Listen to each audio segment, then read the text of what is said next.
President Biden putting the final touches on his State of the Union address, which will be delivered before a joint session of Congress tonight. Let's take a live look outside now this morning at Capitol Hill, where President Biden will make his speech. It comes amid a standoff with Republicans over raising the national debt ceiling. And as polls show, a majority of Americans now do not approve of the job he's doing as president. Here's ABC's Faith Abube.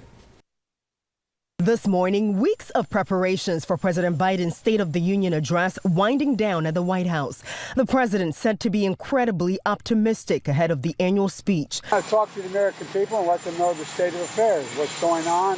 President Biden is expected to tout a strong American economy on the heels of a better than expected jobs report, making the case that his policies have helped boost job growth, reducing the unemployment rate to the lowest level in 53 years. The president uniquely understands that we have a lot more work to do when it comes to the economy. But the latest ABC News Washington Post poll shows despite the administration's positive outlook, voters are concerned about the economy.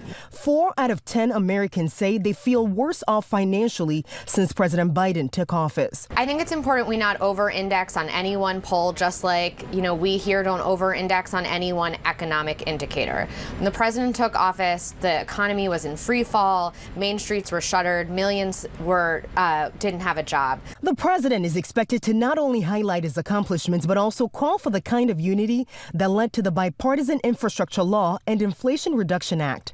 But he faces an uphill battle as he navigates a divided Congress, with a Republican House majority ready to question him about everything from the growing tensions with China, decisions on Ukraine, and the effort to raise the nation's debt ceiling. The runaway spending of the last few years, it's over. No blank checks.